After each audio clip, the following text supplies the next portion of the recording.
Hello everyone, Carlo here from All You Can Board, and today I'm going to be talking all about MicroMacro Crime City Full House, as well as how it compares to the original MicroMacro Crime City.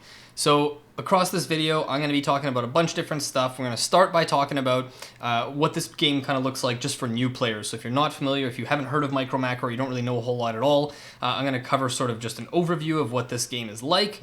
So if you are familiar with the original MicroMacro and you don't want to know all about the system, you can use the timestamps below to skip ahead to the next section. I'm going to be comparing and contrasting the games, talking about what's similar, what's different between them. I'm going to talk about the pros and cons, things that you might want to look out for this game. And then near the end of the video, I'm going to basically answer the question of which one of these should you own? Should you own both? Should you own neither?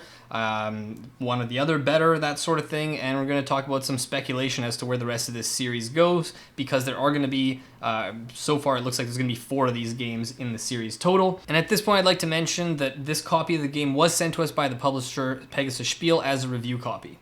So first off, let's talk about, what is this? This is basically the entire game in front of you right here. It's a giant fold-out map in black and white with a bunch of hand-drawn illustrations of a part of a city. And the game comes with these 16 of these envelopes, and in the envelope there's going to be some cards. And each of these 16 envelopes is going to be its own case, and you're going to be solving cases. There's going to be crimes committed, of course, murders, gambling, smuggling, contraband, all kinds of stuff is going to happen in this game. And you're basically going to start off with a card in the case, and it's going to show you someone who you're looking for in the city. It's going to tell you kind of where to find them, and it might say something like, so-and-so's body was found in the northeast corner of the city by this park. Find out what happened to them. And so across the cards, you're going to be progressing through these, and you kind of look around the map and try and figure out what happened to this person. But what makes this game interesting, or one of the things that really makes it interesting, is that you're seeing the same city, but in different moments in time as you look around. So you'll see a character, and then if you follow them and look kind of in the vicinity, you might see them again somewhere else, and you think, okay, so they came from there, and you might be starting to backtrack. And then you might see that they, got off a bus somewhere, so you look at that bus and you try and track where that bus came from in the city. And you see, oh, that's where they got on the bus after they left, the movie theater or whatnot. And you're basically trying to piece everything together and solve the case. But some of them start off, they progress. They start off with 1-star difficulty, progressing all the way up to 5 stars. They get much more difficult as you go on. And, it can be something as simple as just finding out who committed this murder. There could be all kinds of plot threads, red herrings, all kinds of stuff. Think basically Where's Waldo, but in black and white, solving, crimes. This plays 1 to 4 players, and I'm going to be talking a little bit more about player count as we get further into this. But that's pretty much what you need to know about the game so far. There's also this little spyglass that comes with it. Help obviously zoom into stuff. So that's the idea of the game. You play through a case, you put the cards back in the envelope, and you can either put the game away or you can decide to play another case. It's up to you. Once you've played through all 16 cases, you're pretty much done with the game. We're going to talk a little more about replayability later in the video. So how do these games compare then? Well, so MicroMacro Crime City obviously came out first. This one that came out pretty recently, and I'll say right now, MicroMacro Crime City won the Spiel des Jahres last year, which is the German award for Board Game of the Year. Big reason for that was that it's like a very novel type of idea for a game. I have to say this isn't something that I personally have seen in the sort of tabletop gaming industry, a game that is just a map and you're searching, trying to solve cases, right? And the other thing is, it's very low rules overhead. Like, you can explain this to someone in a minute and get going right away. It can make a great family game and that sort of thing. So they made the second game, and as soon as you unfold the map, you can kind of see it's part of the same city. The map connects to the other one. So you can see that this map along the side is running and saying sections 5, 6, 7, and 8, whereas the first one had 1, 2, 3, and 4. So this is kind of the bottom left quadrant of this crime city. So we've got 2 games out so far. The next 2 in the series will be the upper right corner and bottom right corner of this giant city. You're not expected so far to unravel both maps together and solve cases across both, but there are things that spill over from one game to the next. As I started playing the second one here, Full House, I started recognizing characters from the first game and saying, hey, those are the people that I saw commit this crime and then escape, and now I see them walking around. And Those characters aren't in any new cases in this one necessarily, but I can continue their plot thread and kind of see where they went, what else they got up to. So I have to say one thing that really caught me off guard sort of about both of these games is how much story and narrative there is, and how much there's these little plot threads that continue even within its own self-contained game. You know, you're learning about the people in this city. It's a living, breathing city. These characters have backstories, you know, you're finding out who they were friends with. You see people's faces on buildings, you know, famous people in the town, all kinds of stuff. You know, there's people carrying things from something that, you know, an event they went to that tells you, okay, they must have been on the other end of the city at that, you know, concert or whatnot.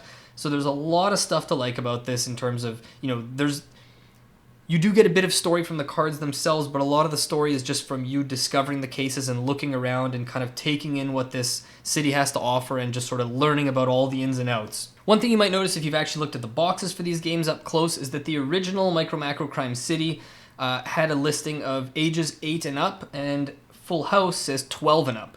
So, you know, sometimes when this is on games, it's something to do with, you know, the way the manufacturing process works and the factories and getting approval and that sort of thing. So it's tough for me to say really if this one seems like it has, if the newer one seems like it really has more, you know, adult, more inappropriate themes and that sort of thing, but it is definitely much harder, which I'm going to get back to in a second. But I really want to focus on the sort of age difference thing, because this is one of the main differences, probably the biggest difference between the two games, is that Full House comes with these little indicators on every mission, every envelope, that basically give you a symbol, and it categorizes it in one of 3 groups. Either the first one is there's nothing inappropriate, you know, no murders, no sexuality, nothing like that that's inappropriate. The second one would say sort of that it's, you know, there's mild amount of violence or gambling or some inappropriate themes sort of thing. And then the third category is basically saying, you know, there's a decent amount of violence, a lot of things that might be considered adult themes, and it recommends that you play through those cases yourself before you consider playing them, you know, with your kids or a younger audience. So I do like that addition. I know there were some people that mentioned, hey, I thought this was going to be a family game, and then I went to play it with my 7-year-old, and there's, you know, people flashing like people, and, you know, there's murders happening and people getting stabbed and things that are just, you know, some people don't want to expose their kids to that, which is totally understandable. I have to give credit to Pegasus Spiel, the publisher, because they have gone back, and for all subsequent printings of the original Crime City, they've gone ahead and added in those symbols, and there's also an updated rulebook. So if you have the original game, you can just go download the updated rulebook online or just pull it up, and they actually sort of classify the missions or the cases in the same way, which I really like. So that's a great move on their part, and I can imagine that's going to be something that carries forward to the subsequent games in the series. The other thing I'm going to mention is that Full House, getting back to what I mentioned before, I've noticed is a much tougher game. My wife and I played through all 16 missions of MicroMacro Crime City. Absolutely, there were some really challenging ones, but the challenge usually came from the persistence and the map getting cluttered. You know, the game doesn't come with anything to track your progress, so if you start looking somewhere else and you're like, oh, where was that person again? You might not be able to find them. So we use these little, you know, we use our little bananagram tiles to mark on the map so you can kind of track things. And we noticed in the first game that the harder the missions got, there was tiles everywhere. We were just covering the map, following people all over. There were the red herrings and things like that. I don't want to, you know, downplay the level of challenge, but we haven't even finished all the cases in Full House yet. We've got a couple of them left, and the last few we've done have like really stumped us. There's, you know, it's not, it feels like you have to be a little more clever and do a little more detective work and be a little, you know, just a bit more attentive in what you're looking for in Full House, which I like the added level of challenge. I mean, it makes the cases take longer. It's so rewarding when you figure these out, because sometimes there's something that gets introduced right near the end, or you come up with some idea to, wait a second, that person was holding this and I didn't see that before. That they must have got it from this store, and then you look over there and suddenly a new suspect emerges, you know, and it sprawls everywhere, and I really like the added difficulty of Full House. So now let's talk about player count. As I mentioned, I played through this game with my wife. It plays 1 to 4 players, so you can play it solo, you can play it up to 4. I've tried another mission as a 4-player one with a couple of friends a while back, and I have to say the game, in my opinion, by far works best at 2. So the reason why I say that is because, similar to, you know, if you've done an escape room before, or any type, you know, you're doing a puzzle or anything like that, the more people you have, the more hands, you know, sometimes you can get that feeling of there's too many cooks in the kitchen. Too many cooks, too many cooks, too many cooks, too many cooks. if you have 4 people, 4 fully grown adults all hunched over the table, trying to, people are getting each other's way, people are casting shadows, it's going to be kind of tough to see what's going on, and you might also feel like I'm not doing enough. If I'm sitting here looking and everyone's saying, oh, I found this, you might feel kind of like you're not getting enough done. The case ends and you feel like you barely contributed, or people are getting in each other's way. It can just feel a little crowded. On the opposite end of the spectrum, if you're playing solo, you don't have the help. You're doing it on your own. It can be very satisfying still. It can be a very kind of like relaxing weekend activity, whatever. You're solving these cases. But that sense of satisfaction when you complete a case, or you're helping someone, you and your partner are helping each other out, saying like, okay, you look on that side of the map, you track that person, I track this person because these people split up, sort of thing. And when you solve it, that kind of high five moment of like, wow, we did it, is so rewarding, rather than just solving the case kind of on your own. So I highly recommend this, especially as a 2-player game. And I think if you're going to play the game, it makes sense to play it with the same group as much as possible. If you're always playing one mission with a new group, then you show a couple, a mission to some new friends halfway through the game when it's, 3 or 4 star difficulty, you have a bunch of experience with the game, other people are coming in at the first time, you're going to then either be solving way more clues and doing a lot more than them because you have more experience with the game, or you're going to feel like you have to kind of hold back and restrain yourself so as to, leave enough stuff for your fellow teammates to discover. So I just think it works best if you can pick one other person, or maybe 2 other people, maybe do it at 3 players at most, and or if you're doing it as a family, if you have 2 kids and you and your partner are doing it, and there's 4 of you or whatnot, I could see it working well enough if there's kids and you kind of want them to find a bunch of the clues and you're just helping lead them along and that sort of thing. So, but I would definitely say it works best at 2. So what are my favorite things about the game? I love, again, sort of the novel aspect. There's nothing else I've played personally that gives me the feeling that MicroMacro does. It's something that can sit on the shelf for, a few days, can sit there for weeks, and when I pull it out, I don't have to reread the rules. It's so easy to get. You just unfold the map, pull open one of the cases, and start reading the first clue, and you're good to go, basically. I love that aspect. It's so rewarding to solve these cases. When you actually solve these, especially the difficult ones, you feel so clever. It really does make you feel like a detective, like you're actually looking for clues and piecing together these things, and it's just a really satisfying experience. I also love how many sort of Easter eggs there are. Even in the first game, you beat the 16 cases, and you keep thinking afterwards, like, what was that person that I kept seeing? I tracked them a couple times. I couldn't tell what they were up to.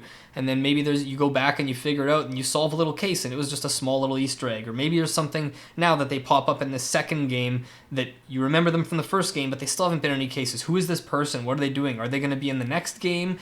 Is this just an Easter egg? There's these little unknowns that are just sprinkled throughout, and there's people who appear one place that you saw from before that kind of just remind you of something you did. It's very, very rewarding. Now, what are some of the cons, some of the negatives or things that you should be aware of going into it?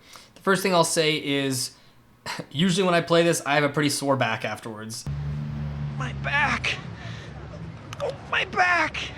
It's just that simple. I mean, if you're sitting down, it's going to be tough to see what's on the corners. So 95% of the time when I'm playing this game, I am hunched over the table, kind of looking, and I'm standing up, just hunched over, and then I'm moving around, and the amount of times I sit there and go, oh, my back's sore, and then I'll sit down for a second and look at one corner, but then a character starts getting out of my range, and I have to kind of stand up again, and so there's only really so much of it you can play in one sitting. I know some people have played it on the floor sitting there, and maybe you're just kind of like lying down, you're on your elbows or whatever. Maybe that's a better way to do it, but either way, you're not going to be all that comfortable while playing the game, I think. The other thing worth noting is that it says right in the rulebook, I don't think I've ever seen another rulebook for gaming say this, but you really do need really good lighting.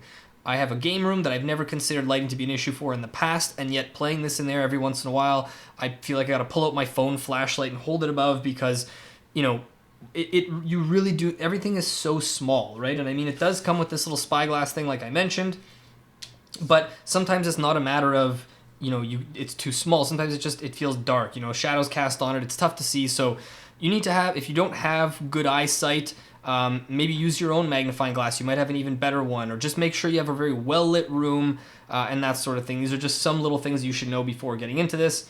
The other thing is that because it's a map, most of what comes with the game is essentially paper. It is prone to damage to where, some of the corners have already been kind of folded and bent on mine. If people, if you spill something or you get fingerprints on them over time, you hand the game off to friends who bore it, whatever. Like, I could see it taking some wear and tear over time. It could rip, that sort of thing. The other thing I'll mention is if you end up getting stuck, let's say, for example, and you want to come back to this, let's say you got halfway into the mission and you think, I'm stuck, I'm running out of time, there's no way to really save your progress, right? There's nothing you can do other than if you have this somewhere where you can leave it set up. You know, some people have pets and they can't afford to leave stuff set up because their pets will come knock it around and destroy it or whatever, or you're gonna, you know, you want to play a different game now or whatnot. So unless you have somewhere you can leave this set up, there isn't really any way to save your progress if you want to come back to it. It's not a huge, like the longest one it's ever taken, even in the most difficult mission where I felt stumped, or the longest case probably took maybe 45 minutes tops in Full House. So it really shouldn't come into play that much, but I think it's worth mentioning. I'm going to make a couple suggestions now, though. If you are playing this game, the way to make it last, there is basically suggested hard mode, because the regular way to play is you look at the cards and it asks you one question, and once you answer that question, you're supposed to turn over the cards, see if you got that part of the case correctly, and then it'll give you another thing. Like, for example, you know, where did this person die? You found them, okay, you flip over the card, it confirms you were right, and then it'll say who committed the murder, and then you keep going along with these clues. But the hard mode, which I highly recommend, which my wife and I switched to after the first couple missions, and it drastically increased our enjoyment of the game, is the hard mode is basically you look at the first card, it tells you basically where to start, like who was murdered or what happened. It's not always murder, I shouldn't always give that as the example, but you know, something was stolen from someone and you start there and then you put the cards away and you only come back to them when you think you've solved all the case, you've traced everything, you think, I think I have this whole thing, and then you can go through the cards and see, and as you're answering them, if suddenly you get to one that you realize, hey, wait a second, there's something I must have missed, then you can put the cards back down and go back to it. But I really enjoyed the hard mode. It's going to make the game last a lot longer because the cases are going to take longer and it's just going to be more satisfying. So my overall thoughts, I want to talk about replayability real quick before comparing these. So once you're done the 16 cases, you know, the game is done. You can't just go right back to the first mission because you already know what happened. You know, there's a certain amount of time, depending on what kind of memory you have or whatnot. You know, if you come back to this maybe in a year or a few years, I'm sure you'll have forgotten a good chunk of what happened. You'll be able to solve these again. But for the most part, when you're done, you're done. You can pass it on. I've already, you know, lent my copy of the original one out to people. Other people say it makes a great piece of art. You can even color it. I mean, this could take so long to color, it'd be super satisfying. Hang it up in your game room or somewhere as a piece of art, which is really nice. But the main thing is that there are going to be, as I said, 2 more games in this series, and I can already see when I beat the original one, before I knew there was going to be any other MicroMacros, I already thought, maybe I'll just hand this off and never ask for it back. But as soon as I played this one, I realized, no, I don't want to give this away, because when the 3rd one and 4th one come out, I want to see how this is going to come all together. So if you haven't played either game and you're kind of on the fence, you don't know if you're going to love the system, but you kind of are going to take a chance on just one of them. If I had to recommend just one as a starting point, which would I recommend? Well, it's tough to say. I would say if you're open to the idea of getting the second one and you think you might end up, you know, wanting both eventually, then start with the original, because the original is not only like the main thing is that it's easier. So you don't want to go get the harder game and have these really tough cases and then go back to the original and suddenly feel like, oh, these are a lot easier in comparison. Whereas if you start with Crime City and then you really like it, going into Full House will give you that step up and it'll feel like an added level of challenge.